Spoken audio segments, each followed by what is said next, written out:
আইপিএলে মুস্তাফিজের আর শেখার কিছু নাই, বরং ওখানকার ক্রিকেটারদেরই নাকি নেওয়া উচিত ফিজের দীক্ষা। তাই জিম্বাবুয়ের বিপক্ষে সিরিজ খেলতে কাটার মাস্টারকে আইপিএল এর মাঝপথে ফিরিয়ে আনা, জানিয়েছেন বিসিবির ক্রিকেট অপারেশনস কমিটির চেয়ারম্যান জালাল ইউনুস। বিশ্বকাপে ফ্রেশ মুস্তাফিজকে পেতেই বিসিবির এই সিদ্ধান্ত। তবে এই বাহাতি পেসার নিজেই নাকি পুরো আইপিএল খেলার আবেদন করেনি। নাইয়ান বিন জসিমের রিপোর্ট। দুহাত তুলে ভাবছেন মুস্তাফিজ, ছবিটা তার বর্তমান অবস্থারই যেন প্রতিচ্ছবি। আইপিএল নাকি জাতীয় দল, কোথায় খেলা উচিত? কেউ বলছেন বিশ্বকাপের আগে ফিজকে চেন্নাইয়ের তাঁবুতেই থাকা উচিত, আবার কেউ বলছেন জাতীয় দলে খেলাটাই যৌক্তিক। যুক্তিতর্কে নতুন করে এবার মুস্তাফিজকে ফিরিয়ে আনার ব্যাখ্যা দিয়েছে বিসিবি।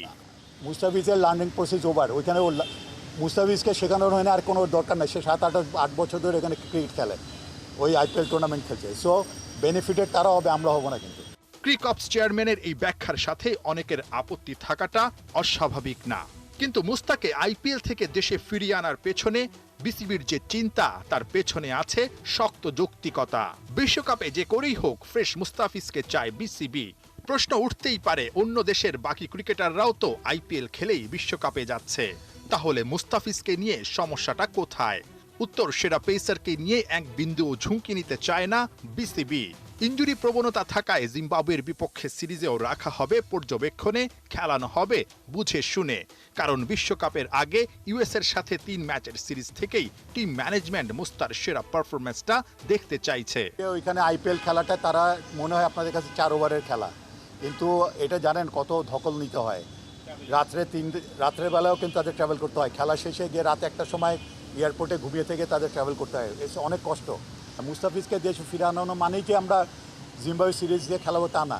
তাকে ওয়ার্কলোড দিব, প্রেশার কমাবো, দলের সাথে থাকবে, আন্ডারস্ট্যান্ডিং থাকবে। একটা ওয়ার্ল্ড কাপ একটা বড় ইভেন্টে যাচ্ছে, ইভেন্টের আগে যাতে প্লেয়ারদের সাথে একসাথে থাকতে পারে, যেতে পারে। কারণ তারপরে গিয়ে কিন্তু এই মে মাসে কিন্তু আমাদের খেলা শুরু হয়ে যাবে 3টা ইউএসের সাথে। তো তাকে তো এখানে অ্যাক্লামেটাইজ করতে হবে নিজেকে। দিন শেষে মুস্তাফিজ আর টিম বাংলাদেশের জন্য যে সিদ্ধান্তটা সঠিক, সেই পথেই হেঁটেছে বিসিবি। কিন্তু এই সময়ে আইপিএল না জাতীয় দল, কোথায় খেলতে চেয়েছিল মুস্তাফিজ? মুস্তাফিজকে যতদূর পর্যন্ত আমরা এনওসি দিয়েছি 30 তারিখ পর্যন্ত, হি ওয়াজ ভেরি মাচ হ্যাপি। পরে যখন ওদের ফ্র্যাঞ্চাইজি যখন আমাদের কাছে রিকোয়েস্ট করেছে, ওও রিকোয়েস্ট করেছে যে আরেকটা ম্যাচ খেলানোর জন্য। পরবর্তী কিন্তু টানা খেলার জন্য কিন্তু কোনো রিকোয়েস্ট আসে নাই আমাদের কাছে। একটা খেলা আমরা ঠিক আছে, ও একটা খেলা খেলতে আসুক, 3 তারিখ থেকে খেলা, আমাদের কোনো অসুবিধা নেই। সো আমরা 1 তারিখ পর্যন্ত এনওসি দিয়েছি। টি-20 বিশ্বকাপের প্রস্তুতির মাঝেই টেস্ট নিয়ে সিরিয়াসনেস চোখে পড়ছে। দুদিন আগেই ক্যাপ্টেনের সাথে রুদ্ধদ্বার বৈঠকে বসেছিলেন ক্রিকঅপস চেয়ারম্যান।